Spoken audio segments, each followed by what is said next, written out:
So we can now pose the character's body because we've gone in, applied our rig so that we can move the eyes, move the head. Depending on how you approach this, as you can see, you can move her all around, quickly pose her, job done. But the only area we haven't done is her face.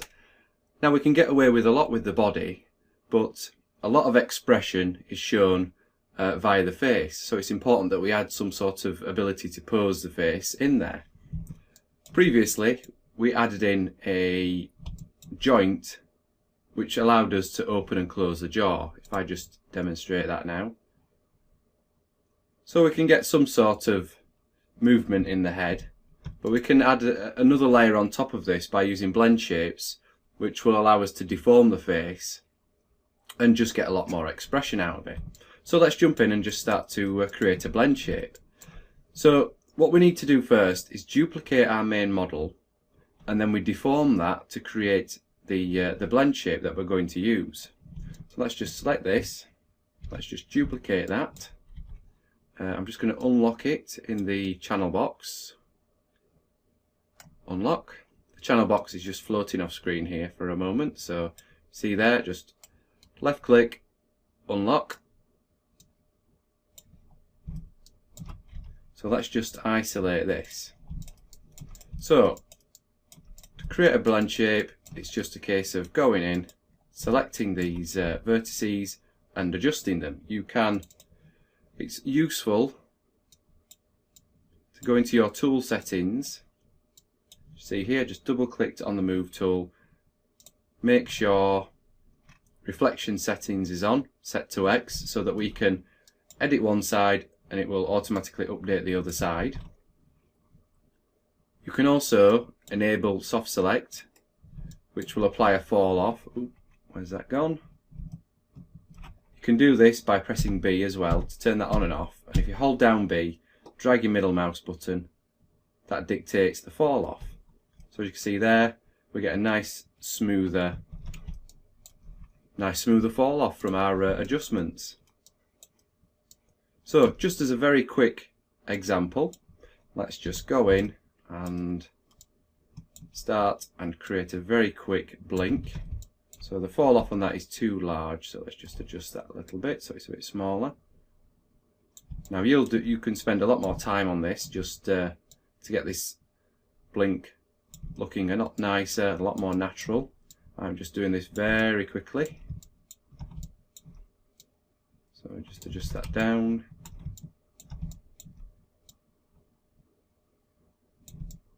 So get something like this. Make sure you're not accidentally selecting the back of the mesh. We only want to edit the areas that are actually going to deform. So I'm just going to press B to deactivate soft select. So move that section down there. Press B again to activate it again.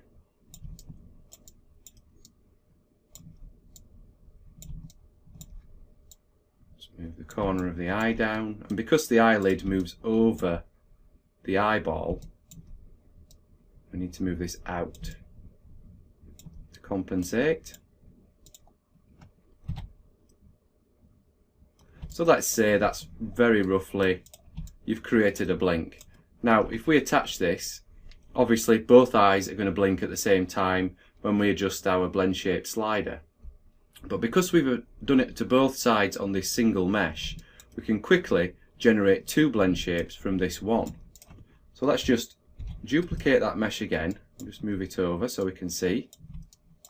What we're going to do, actually I need to bring the channel box back for this. Nope. What am I doing? Right, make that a little bit smaller. So let's say this is her left blink. We select the vertices on the right hand side of her face there, and up here it says CVs, click to show. If we open this up and scroll down, we'll see some of these have values on, and they're the vertices that we've edited. Let me just turn off symmetry. There we go. So we can just see the vertices that we've selected there. So these are the ones that we've edited, so they've got an offset value, and that's what works with the blend shape. But we only want it on one side of the face here. So let's just drag down here to select all of this, press 0, and there you go, it's reset that eye on that side, but this side is still blinking. So now we can do it the same on the opposite side here. Drag down here, put a 0 in there to reset it, and there we've got a right blink and a left blink just by using the same model and just by duplicating it and resetting the opposite sides. And obviously you'd go in and you'd give her a name like right blink and left blink, because these names will be what come through when you attach your blend shapes. So it needs to be something recognizable. So something like that.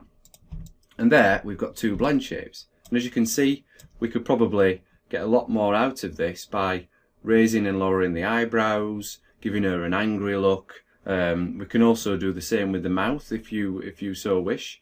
Create one shape for the mouth and maybe split it into two so you can get sort of a sneer effect. But what I'm going to do is I'm just going to delete these two now and bring up some that I've created earlier. Let's turn off isolate down here, and you'll find these in your scene as well as you're working along. So as you can see, we've got lots of brow down, brow up, sad eyebrows, normal eyebrows raised and lowered. We have our blinks here and there. We have a sad face, a smile, an ooh sound, because if your character's going to talk a lot, it's important to add in those phonemes. So your A, E, O, U, M, sort of those sort of shapes. And don't forget, we've added in our jaw joint as well. So this ooh, we can adjust the amount of ooh by opening and closing that jaw joint. So that gives us, as well as having the blend shape there, having the jointing also gives us a lot more freedom so that we can create more from that. Now you can see a few more blend shapes hiding in the back here, but I'll talk about those a little bit later on. So how do we go about adding these blend shapes into this character here? Well, we simply just go in. We're just going to select all of these. I'm just going to leave that as it is. I'll add in these extra three. Select our main mesh last, and we go to create deformer, blend shape. I'm just going to open up those options. Now we're just going to do one with the basic default options. Click apply.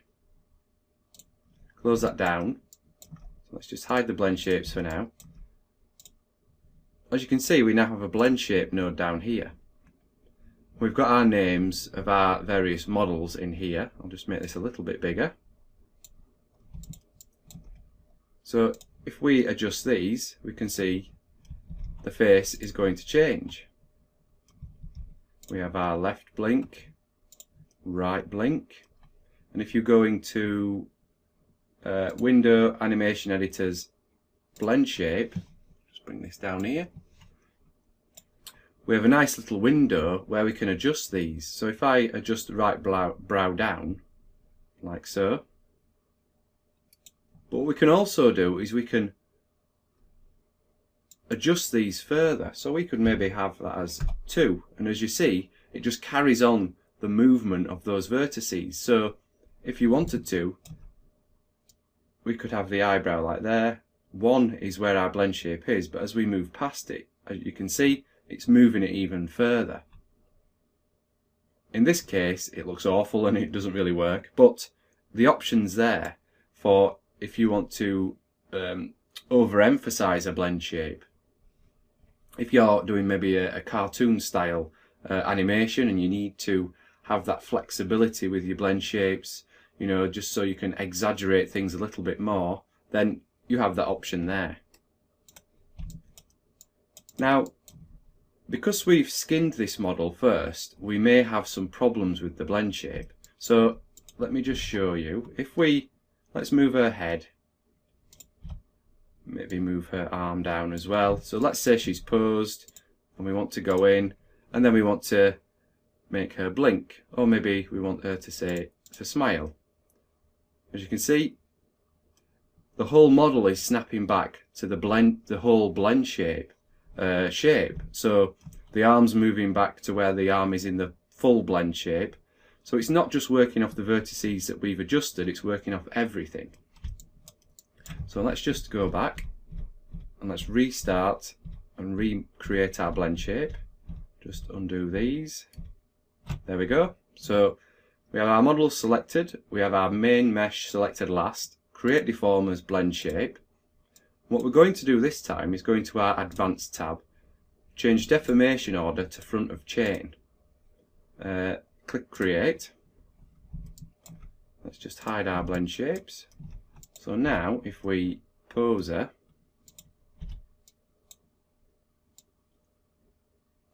like we did before, look at our blend shapes, let's go to a smile. And as you can see, it's now only changing the vertices which have been edited in the blend shape. And the good things about blend shapes is, if we're not happy with that smile and we want to change it, we can go in and adjust the blend shape model and it will update on this model as well. So there's like a direct connection.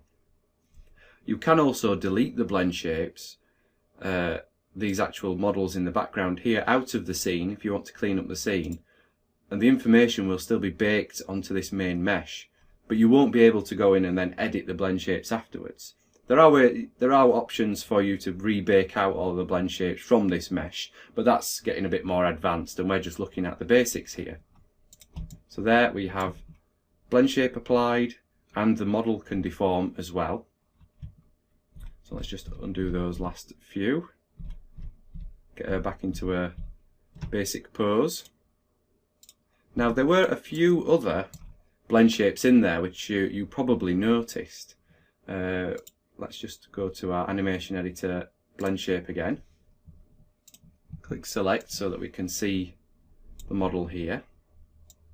What you can also do in this window is just change the orientation to horizontal if you're happier working that way.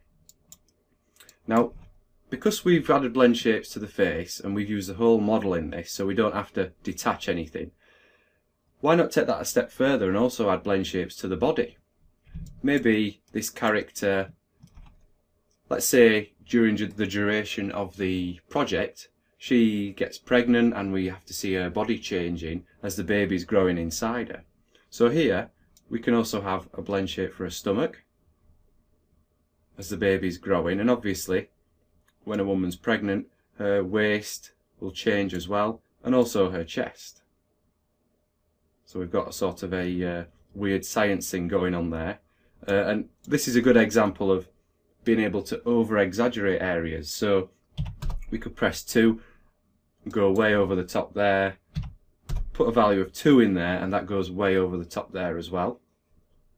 But as well as putting blend shapes on the face, this just shows that you can also edit the body shape as well. So it's not just restricted to the face. So if we set those back to 1, obviously they're just there just to overemphasize those areas. So let's turn those off.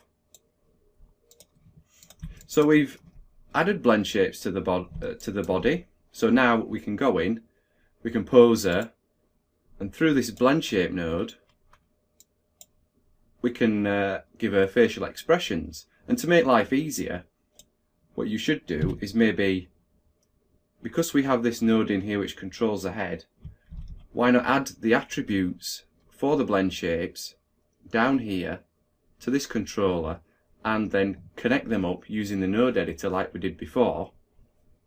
And then that way all the controls are nice and neatly in one place. You don't have to physically go in, select the blend shape node, because they're all already sitting on this this controller here. And all you need to do is go in, modify, add attribute, that will add a blank attribute, and then you just connect it up. So that's a simple way of just tidying up your scene and making animation a lot easier. So there's one more thing I wanted to touch on before we finish this tutorial, and that is just to talk about her clothing. If I just bring some up here like this. So we have the hair there, and because it's short hair, all that is just parented using a parent constraint to the head joint. So the hair just moves with the head. Nothing complicated about that. But what do we do about the dress? Obviously, she moves around, her dress isn't going to follow. Well, there are two options available. What we could do is, let me just make sure those joints are visible in the middle there. Let's just bring up our outliner.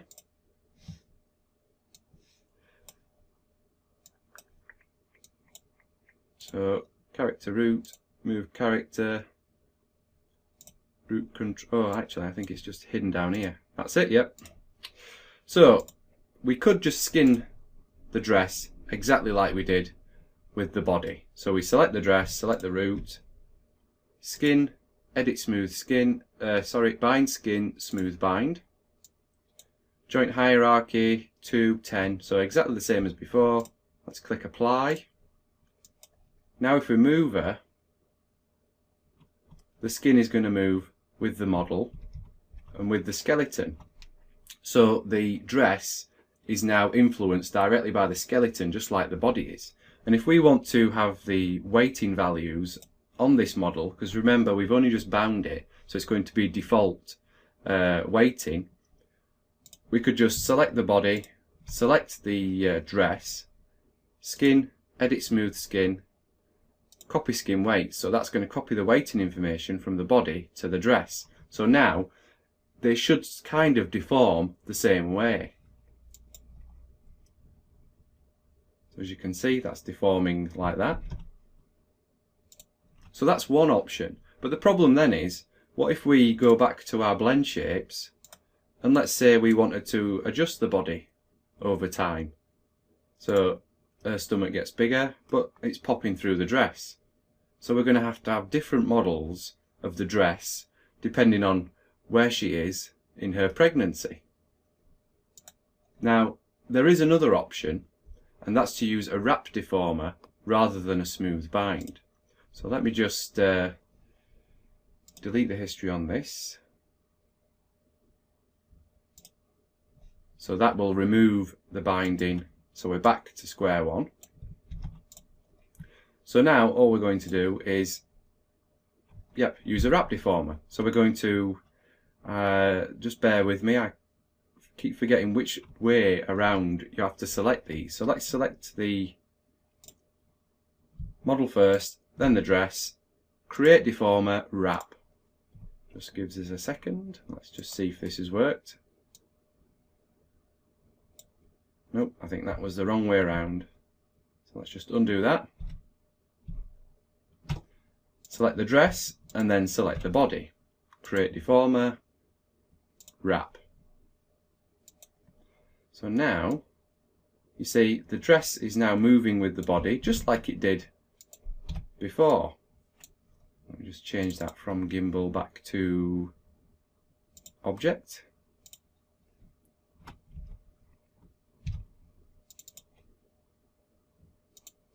Local, sorry. There we go. So as we can see, the dress is moving with the body, just like it was when we bound it to the skeleton, like we did before. But the difference now is, if we go to our blend shape, we increase the size of her stomach, you see the dress is now deforming with the actual body. Let's just hide that skeleton there, just to clean it up a little bit. Just a waist. So no matter what we do to the body,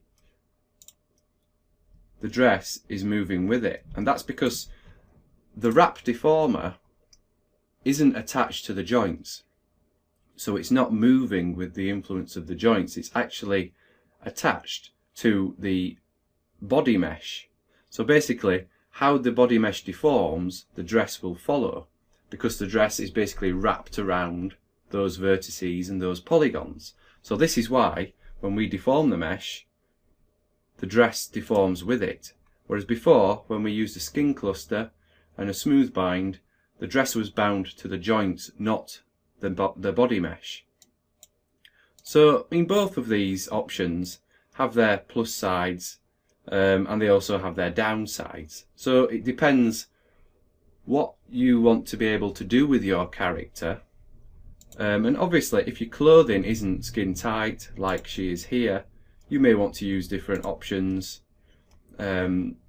just to get the kind of deformation that you want. I mean, obviously you could also, if you so wanted to, apply a cloth deformer so that her clothing moved in a more realistic manner, because it's being controlled by dynamics and forces and influences and things. But we're getting a bit ahead of ourselves there.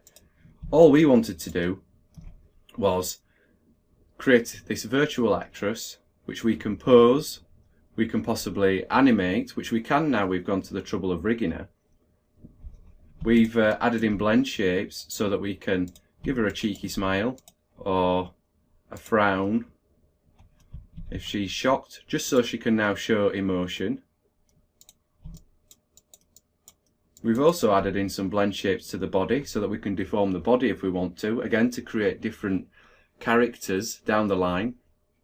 We could make her chunkier, we could, like we did, we could make her pregnant, we could do all sorts with her just by using blend shapes and not having to go out and build a completely new character from scratch. So I think we've come to the end of this two-part tutorial now. And like I say, we've covered quite a lot, so you should be fully able to now go out and build your own character, create various hairstyles, various clothing, texture her, rig her, and pretty much get her ready to pose and put into a scene, possibly with other characters, like in the render that accompanies this. So, yep, that's it. That's the end of the tutorial. I hope you've enjoyed it. Please visit my site and let me know if you've enjoyed it, or if you have any questions whatsoever. But for now, I'll leave you to play around with this rig and these blend shapes, and I will see you in the next tutorial.